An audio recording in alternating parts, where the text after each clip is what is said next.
Hello everybody, and welcome to the behind the scenes part 4 look at the Jupiter Broadcasting HD studio. This one's a little different. I'm going to do some still pictures with some annotations, so hopefully you guys dig this. What I want to take a look at is kind of some of the gear we use to capture. I think it's kind of an interesting deal because one of the things we try to accomplish is live streaming and high capture, high resolution, full 1080 capture, which obviously we can't live stream, so we have two separate systems we run.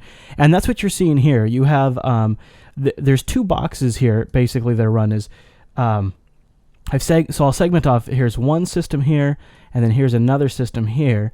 And what we do here is this is a these are both running Mac OS 10. This one is a Dell running a hacked version of OS 10.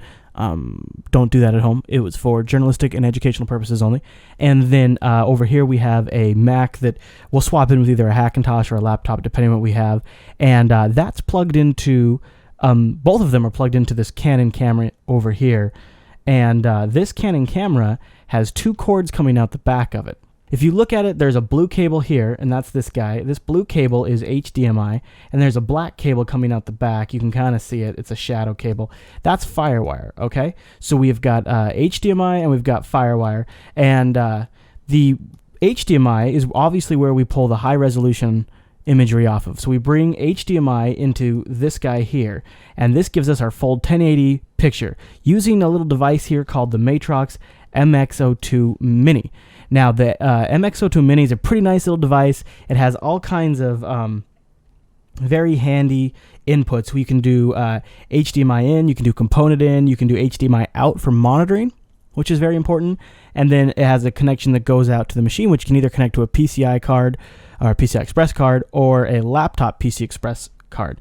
And this Matrox Mini, also the one I have, also has H.264 encoding acceleration.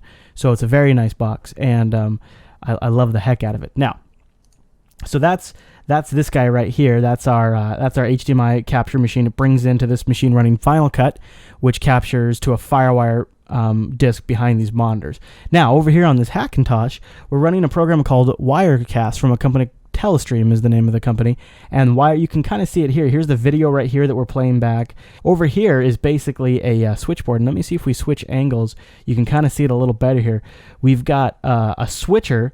It's a virtual switcher, and that's what these windows are over here, is our camera angles. Right now there's only two defined because we have either the Canon or the pre-recorded reruns. Now, during a live show event, we'll probably have 6 or 7 different things defined there. We have the green screen, the live green screening is defined there. Maybe my screen capture, which we pull up off of this guy here. So this right here is the iMac that's just off at a camera frame. And this iMac here runs a piece of software called Desktop Presenter that comes with Wirecast, so we can capture what's going on my screen, and then we send that to the Wirecast live stream machine. And then so that would show up here as one of the camera objects that Jeremy, when he's running the camera, can flip to, and you can see the story we're talking about in the computer action show or something like that, which is exactly what's playing right here is the computer action show.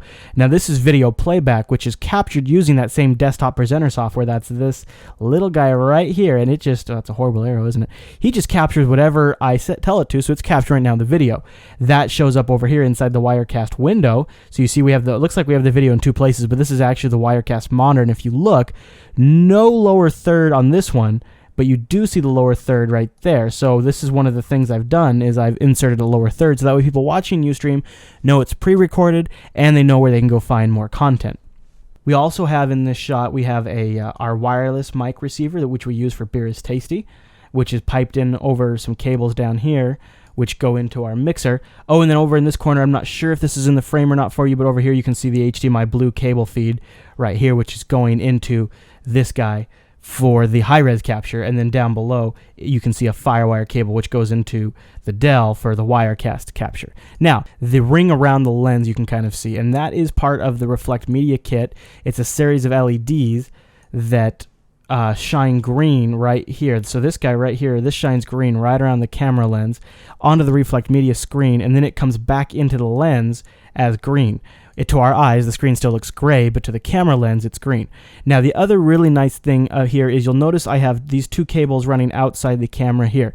These are plugging into a Beachtek audio adapter. And this Beachtek audio adapter allows me to use high-end XLR microphones. Now, in this case, it's actually output from our mixer, but this Beachtek is hooked up to the bottom of our camera and allows for XLR in or other types of audio in.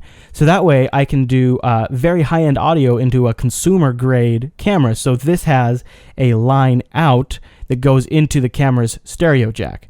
And then I'm able to bring in board audio or wireless audio, whatever I want, using this Beachtek into a regular consumer camera, which otherwise wouldn't accept XLR connections, which is always kind of a bummer.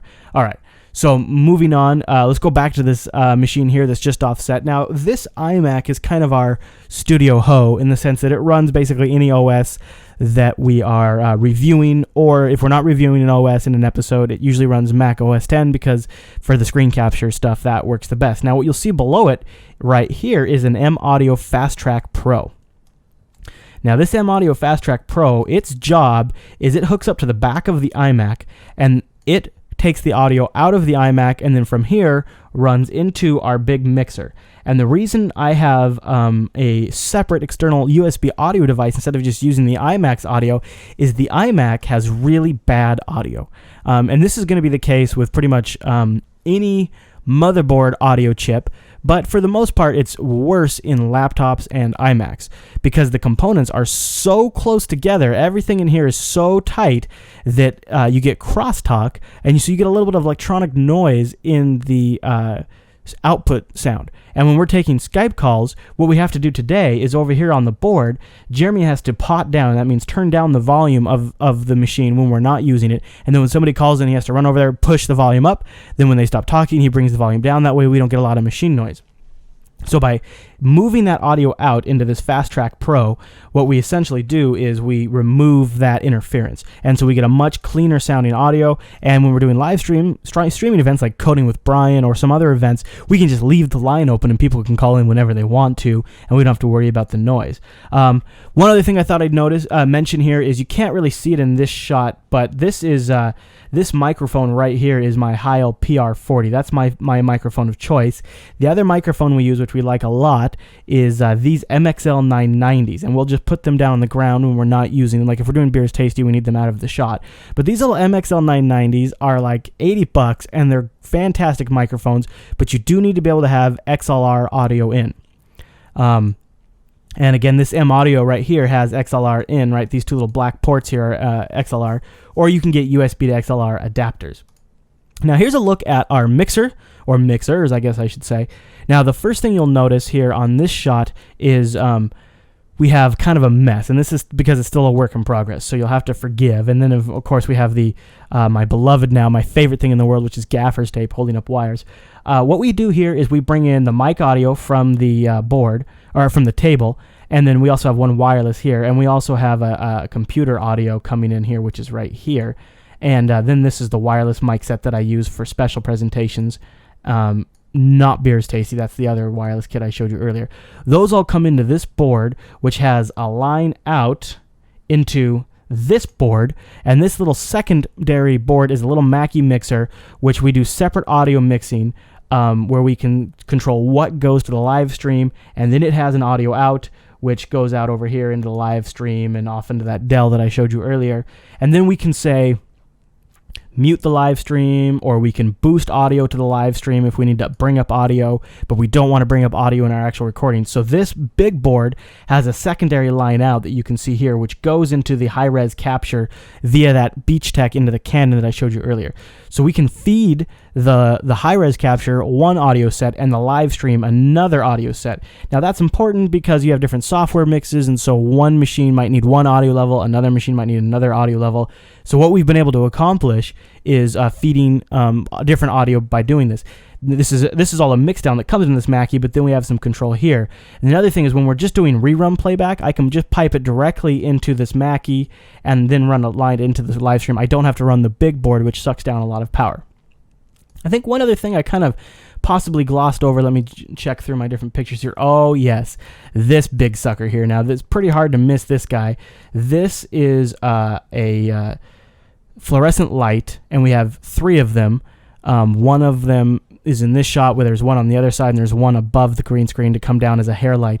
These suckers are ginormous. They're the biggest thing in the studio, and I totally hate them.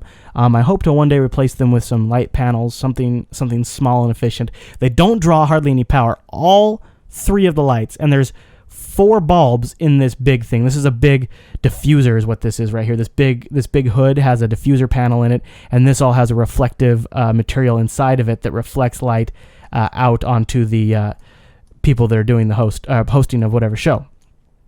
So there's 4 lights in here, and we have 3 of these things. And with 4 lights, we're still only drawing around 220 watts, which is fantastic, because when I had one big halogen light before, it would draw nearly 800 watts just on its own, one bulb. So we definitely get a ton of light performance for the power draw, but they're huge. Their color's not so great, and the one thing about fluorescent light is kind of a hard light. It's not very forgiving. It brings out the flaws in skin. There's different types of lights that are a little warmer or a little more little less mean, I guess is one way to put it. Now, one other thing I might point out before I wrap up is this down here. It's just a little guy down here. This is what I bring my Heil PR40, which is just behind this white line that I made. This Heil PR40 doesn't use phantom power like the MXLs does, but it still needs to be boosted a little bit. So I've got a line that runs down into this M-Audio buddy, and then that boosts that before it feeds it into the board here. And so that's how you can get some nice sound out of a PR40 without spending a lot of money, because I think that little buddy was under $100, and it brings in a lot. It boosts the sound up without having to do anything funky with it. And sometimes that's why my mic is a little hot if we have that mix off, but it works pretty good. Now, one thing I tried recently is behind this monitor here is an HDMI splitter, and I tried taking HDMI out of the Canon into the splitter and sending one version to the live stream and sending one version to the high-res capture, but the capturing I have a Blackmagic Intensity Pro in this Dell, and it was not taking video from the splitter. I don't know why exactly. So we're still doing Firewire into the Dell. All right. That's pretty much it as far as diagrams go. Next version, I'll have a little video tour, but I thought this might be a fun experiment. I'd love to know what you thought, and if you have any questions, hit me up on Twitter. I'm twitter.com/ChrisLAS.